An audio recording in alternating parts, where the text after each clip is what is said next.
looks like I've saved up quite a bit. Smiling slyly at her smartphone is me, Emily. A 29-year-old working housewife in her second year of marriage. Even if my colleagues find my grinning weird, I can't stop. After all, we're finally close to saving enough money to build our dream home. The bank account balance displayed on my smartphone was nearing our target amount.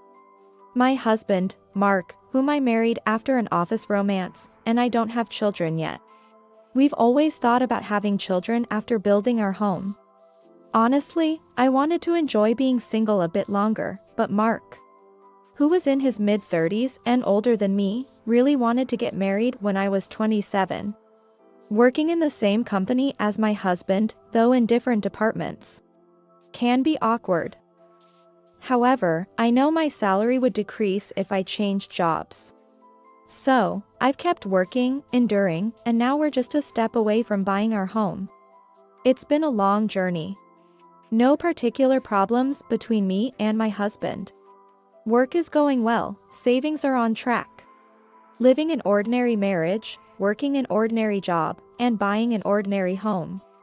Continuing such an ordinary life is what I consider my greatest happiness. But life, being what it is, cannot always be smooth sailing. The troublesome part for me is the relationship with my in-laws. That's been the biggest issue in our marriage. I return home to our rented apartment after work. It's a bit cramped for 2 people. But we've been putting up with it until we save enough for our home.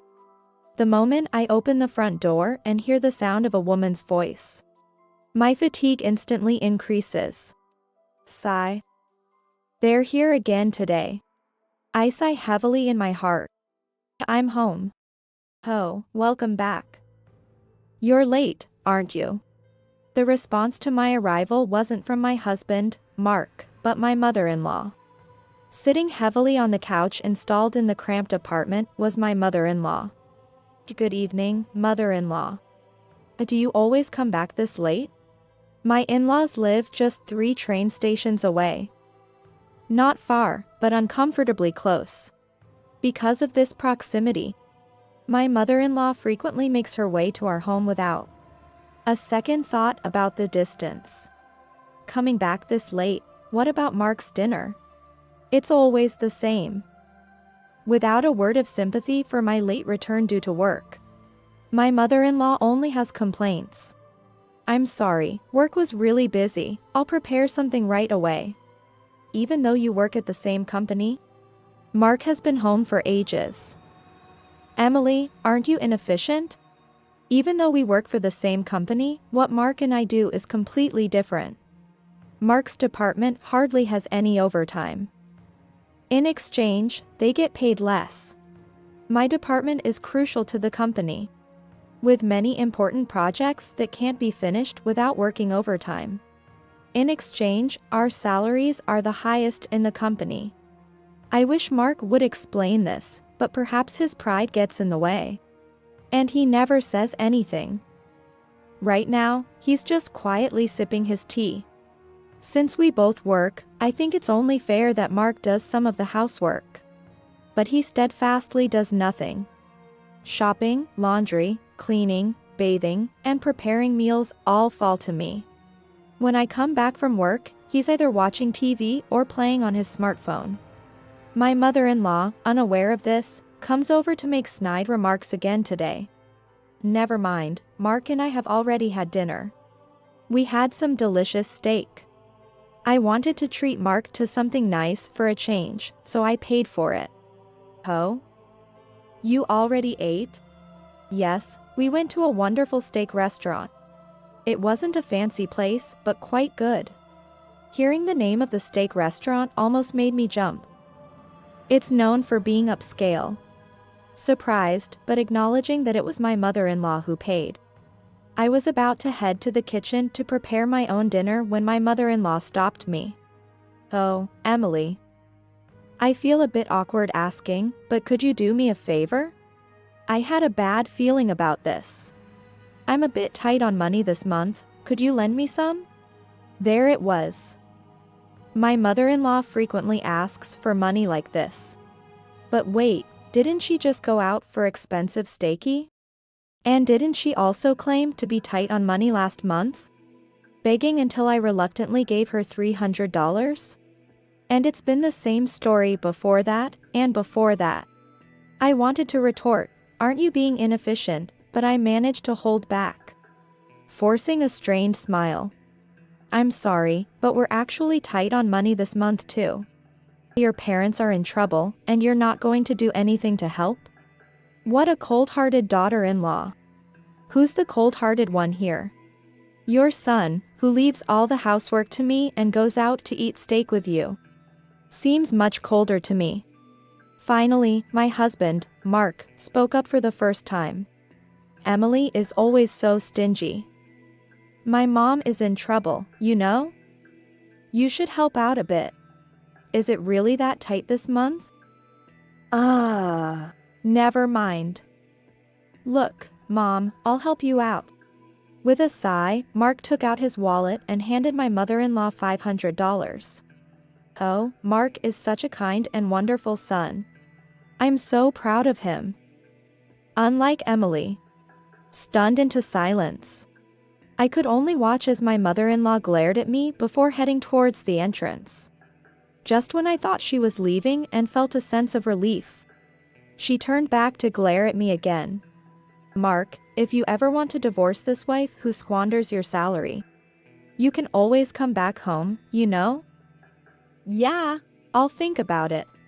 With those words, my mother-in-law slammed the door behind her as she left.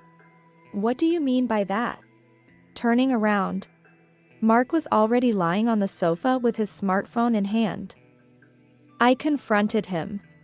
Why did you give her $500?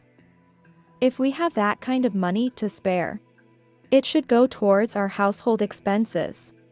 I had a reason for saying this. While Mark pays the rent for this apartment, that's all he does. Utilities, communication bills, groceries, miscellaneous expenses, all are paid by me. Simply because Mark refuses to contribute more. What are you talking about? I'm paying the rent, aren't I? How greedy can you get, expecting more from me? That was always Mark's excuse for not contributing financially. I'm paying for everything else, including the phone bill for the smartphone you're holding. That's only natural. You earn more than I do. That doesn't mean you can just do nothing. We're barely managing our living expenses and savings as it is. Oh? So we have enough to save? Then it's all good. See? Reacting to my mention of savings, Mark stretched out his hand towards me.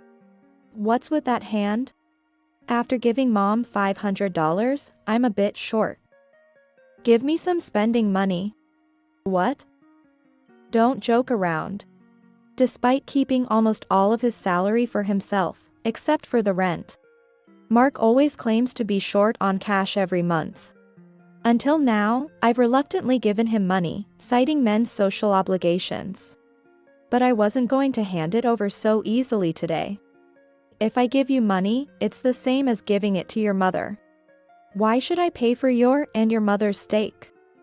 It's fine, it's like doing a good deed for my parents. What about me? Neither my mother-in-law nor Mark ever thanked me. It felt like nothing but a financial loss. And what was that about considering divorce? Exactly what it sounds like. If you're going to be so stingy, I'll have to think about my options. After dropping that bombshell, Mark locked himself in the bedroom, even locking the door. In our small apartment, there's not much space. Locked out of the bedroom, I had no choice but to sleep on the sofa. Amid these stressful days, my only comfort was checking my bank account balance. After enduring my mother-in-law's sarcastic comments and financial demands, I opened my smartphone to check my bank account before starting overtime at work. Logging into my savings account from my single days, I thought about how close I was to affording our dream home when my eyes froze on the screen. What's this? Shocked, I hastily apologized to my boss and rushed home. Mark. Are you here? What? You're back early today. Mark looked surprised, but in front of him was an array of what seemed like expensive steak. And he wasn't alone. Welcome back, Emily. We're just visiting. My in-laws were there. Not just my mother-in-law, but my father-in-law as well. What are you doing? What do you mean? We're eating steak. Emily, would you like some? Steak. Where did the money for that come from? Oh, we had some extra income. Extra income? What do you mean by that?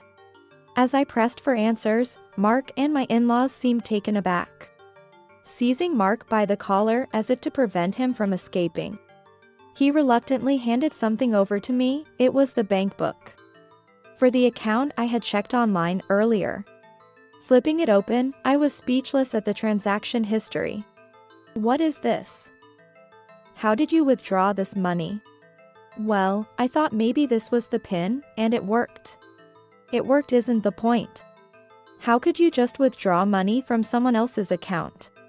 My carefully saved money from before our marriage had been massively withdrawn. Mark admitted to it nonchalantly, laughing it off without a hint of remorse, which infuriated me beyond measure. Stop nagging. We're married, aren't we? What's yours is mine. Don't joke around. This is the money I saved up desperately before we got married. Give it back. Emily, what are you saying? A wife's belongings are her husband's. It's obvious. To think Emily has been saving up such a large sum while being supported by Mark. You really are a greedy woman. Exactly. You should be more grateful to me. Who do you think you're living thanks to? It was unbelievable.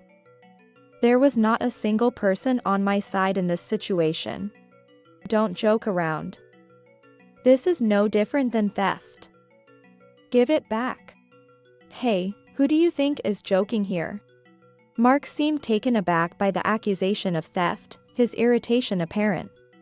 Have you forgotten that I'm the one paying the rent here? Plus, I have to deal with entertainment for work and even support my parents. That's right. Mark is such a filial son. While I'm paying the rent, you've been saving up all this money. Must be nice. You only pay the rent. And there's hardly any entertainment expenses. You beg me for money while claiming to support your parents. Shut up. You're the wife, you're supposed to listen to what me and my parents say. What? Be thankful I haven't divorced a useless wife like you. With that, Mark dragged me out of the house. Wait. What are you doing? You don't deserve any steak. Go cool off outside. I never imagined I'd be kicked out. After standing there dumbfounded for a while, I ended up spending the night in a business hotel.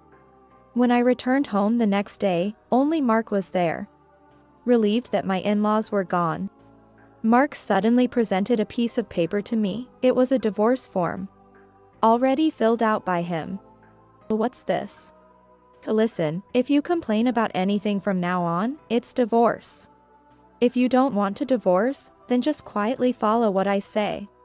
I'll be managing the savings from now on. With that, Mark waved the bank book in front of me and started to leave. Where are you going? I'm going out for drinks. You got a problem with that? Want a divorce? With a sneer, Mark left. What a fool. Does he really think threatening me with divorce will make me comply? My love for Mark had completely vanished. Besides, that bank account Mark took. He must think there's still money left in it. I've already withdrawn everything and transferred it to another account. I've always been uneasy about keeping all my money in one place, so I have multiple accounts.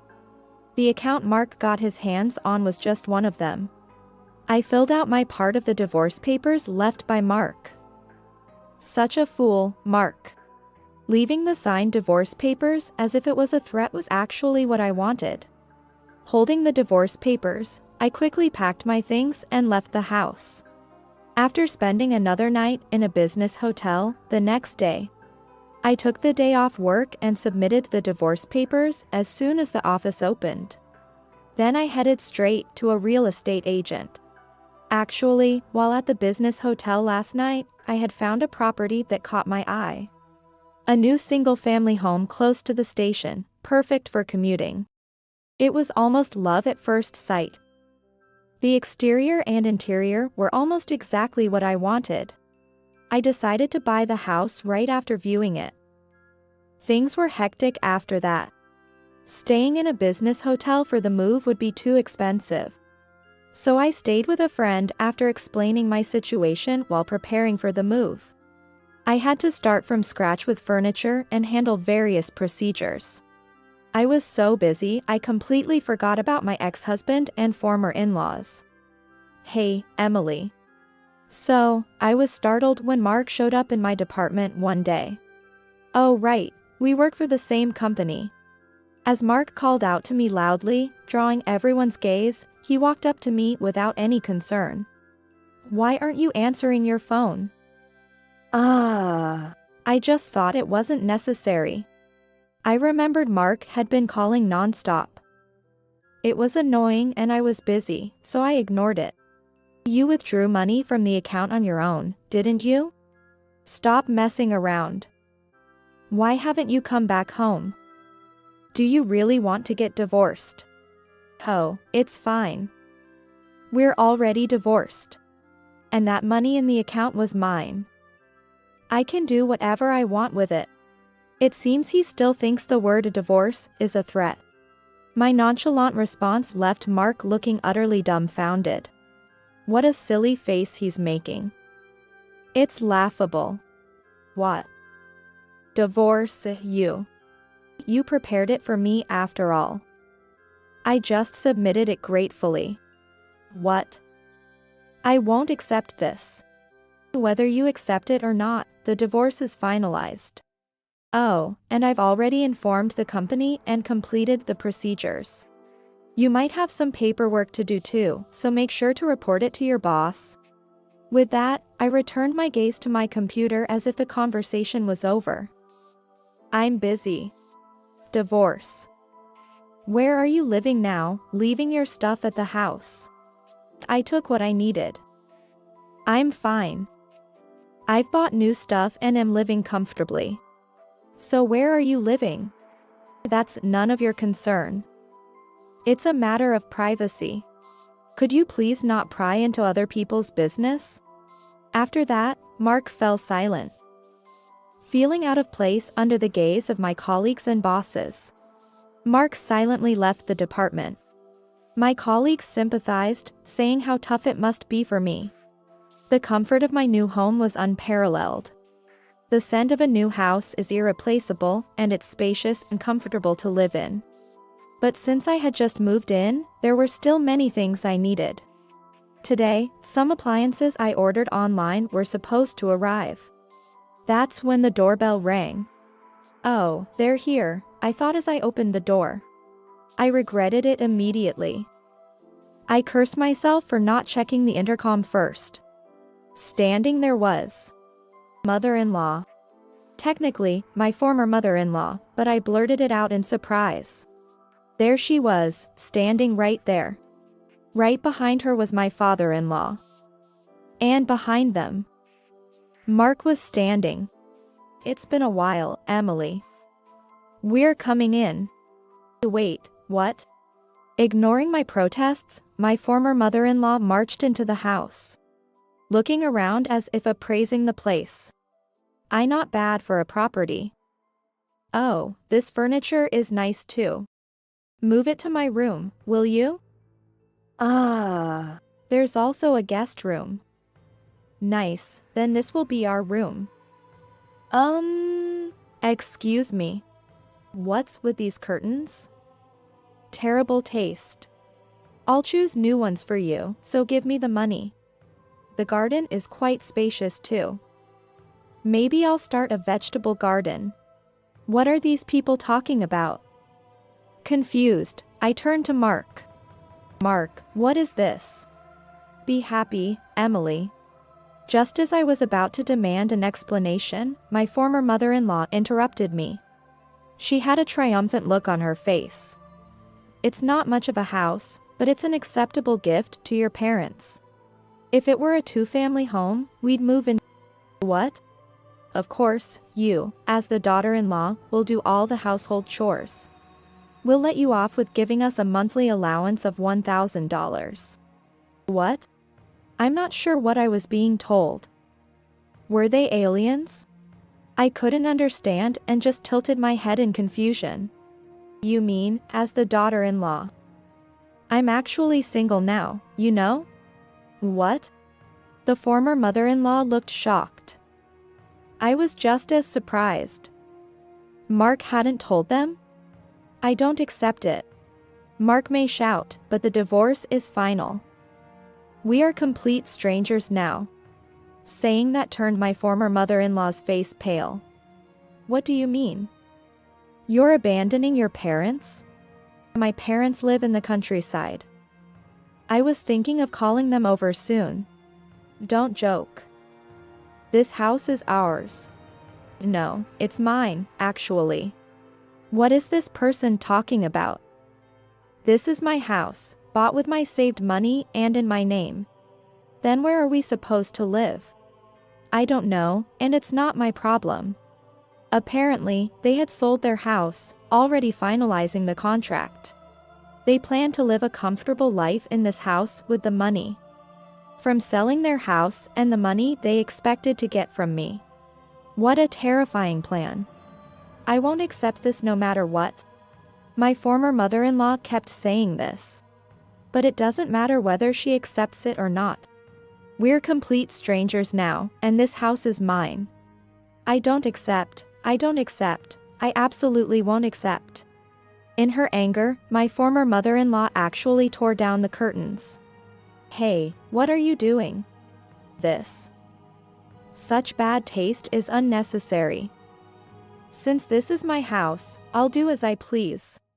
Right, a wife's things are her husband's. Your things are mine. Listen, I don't accept the divorce, and both my parents and I will live here. Mark also shouted. Oh no. This is getting out of hand. And just then, finally, I heard sirens. I had secretly called the police when Mark and my former mother-in-law entered the house. The police finally arrived. Hey, what are you doing? We haven't done anything wrong. That's right, if you're taking anyone, it should be this woman. The three of them were making a scene, yelling at the police. Don't they understand that entering someone's house without permission is trespassing? And breaking things is vandalism? After making a scene, they weren't arrested, but the three were taken away by the police. What a tumultuous day. Afterward. After being released by the police, Mark came back several times demanding reconciliation. Each time ending up in trouble with the police again. He also followed me around at work until I spoke to a supervisor, who then sternly warned him. Misusing his wife's savings and storming the new house became a rumor in the company. As a result, Mark became an outcast, which led to his resignation. Apparently, the situation affected him mentally, making it difficult for him to find another job. The former in-laws, having sold their house, moved into the cheap apartment Mark and I used to live in. The house was old and poorly maintained, so it couldn't have sold for much. The three of them will likely live modestly in that cramped apartment with whatever money they had. Finally free from everything, I'm living a comfortable life in my own home. I asked my parents from the countryside if they wanted to live with me. But they said they're not ready to move yet, so for now, I enjoy my peaceful single life. Maybe I'll consider remarriage if the right opportunity comes, but for now, I'm fine. I'd like to get a dog, something I couldn't do in an apartment.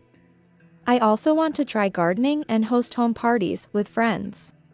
Looking out at the blue sky through the window, I think about how I want to live happily, trying all the things I couldn't do before.